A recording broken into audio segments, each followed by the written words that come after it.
Today we're going to take a look at a Mishnah from Pirkei Avot, profound wisdom. It's, here we want to bring it out. A famous Mishnah from Ben Zoma. He mentions a few ideas. We're going to jump in the middle. One of the very famous, well-known ideas. Ezehu Ashir. Who is rich? Who is wealthy? Hasameach bechelko. One who is happy with his lot, with his portion. Shenemar, as it is written, Yagi'a kapecha ki tochel. From the work of your hands you will eat. Ashrecha v'tovlach. It is fortunate and good for you. Ashrecha, fortunate, ba'olam hazeh.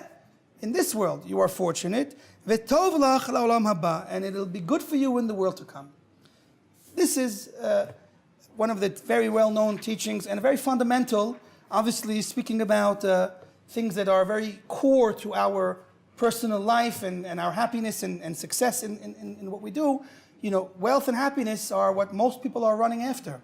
And hopefully we'll understand here how to, maybe there's a little bit of a side road.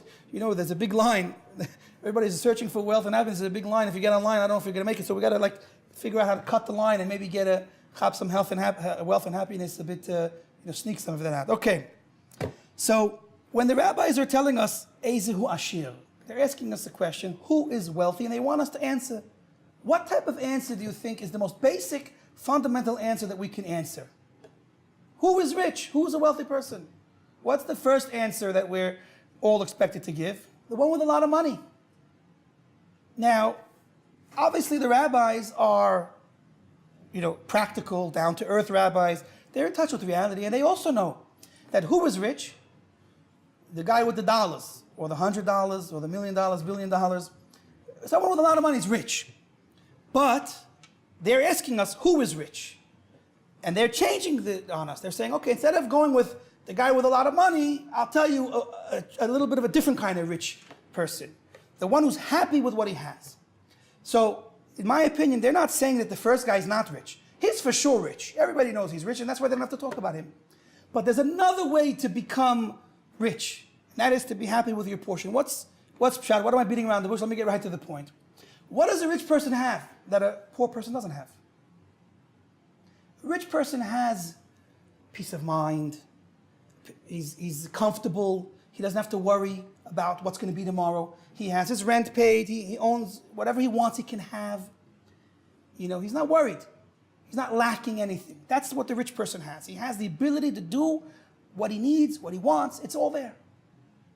What does a poor person lack? He's lacking all of that. The poor person doesn't have money to pay his rent, not to buy food for his kids. He's missing everything, the unfortunately, really poor person. So what's the trick? What are the rabbis trying to tell us over here? So how do we instantly attain those qualities that are usually limited to a rich person? How can we instantly have this worry-free, carefree life and have everything we want? What's the answer? Well, listen, I'll give you an example. My daughter it was lunchtime yesterday, and she wanted 2 slices of pizza. And we only had 1 slice. So she wasn't happy. I said, well, if you could be happy with 1 slice, then life will be so much better. And she was happy with 1 slice.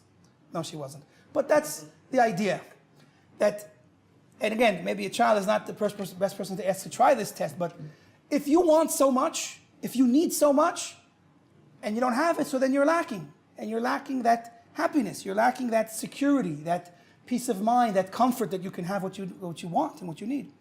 But the instant way to solve that problem and become like a rich person is to want less and to need less.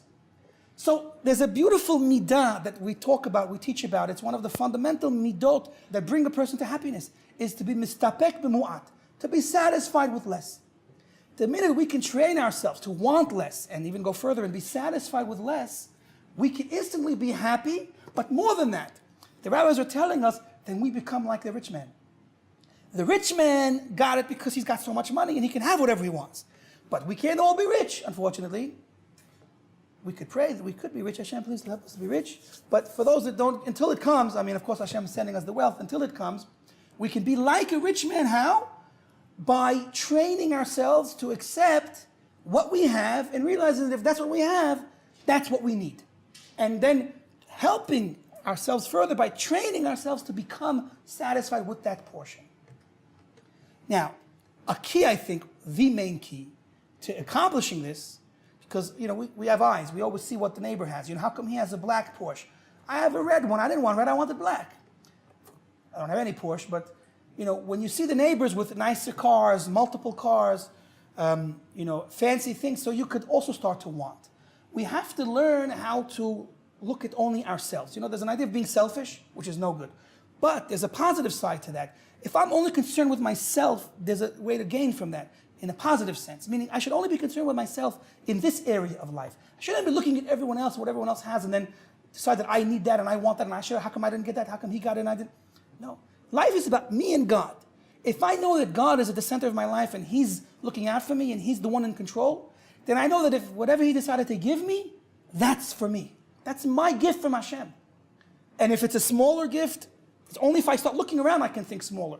We should all be happy with the gift that Hashem gave us, which is the life we have and all of the things that He gave us in order to succeed in living that life. A life of blessing and a life of happiness. So once I realize that it's God that gives me what I have in my life, and I know that He's on my side, then I can accept and say that whatever I have is enough. And once I have enough and I'm satisfied, then I'm just like the rich man. And I think this last idea also was hinted to in the Mishnah, because if we look at the kind of rhetorical question, Eizehu Ashir, the rabbis did not have to introduce this idea with a question. They could have just said, the rich man is the one who's happy with his portion. Same idea, without the question. So what is the question leaning us towards? It's a hidden question that wants me to come to a secondary answer. Who is really rich? Well, who does all the money in the world really belong to? It belongs to Hashem. All the money in the world is Hashem's. So if we can point ourselves in that direction, realizing that everything's Hashem's, we will be able to accept that what I have is from Him and I should be happy with it. And that's the idea. Eizehu Ashir, who is the true rich one? God. All the money is God's. And He gives us His money to use in the way that is best to be used. So once I realize that all the money I have and all the assets I have in the world are really given to me by God for a purpose, to help me fulfill my purpose, then I have a whole different perspective on life and a whole different gauge of what makes me happy and what doesn't make me happy. And I think that's the deeper message and the powerful message that we must take out of this Mishnah, is that you have to have God with you first and foremost, realizing that everything is from Him, and then we can succeed in training ourselves to be content and even happy with whatever our portion is, and then you can also say that you're a rich man.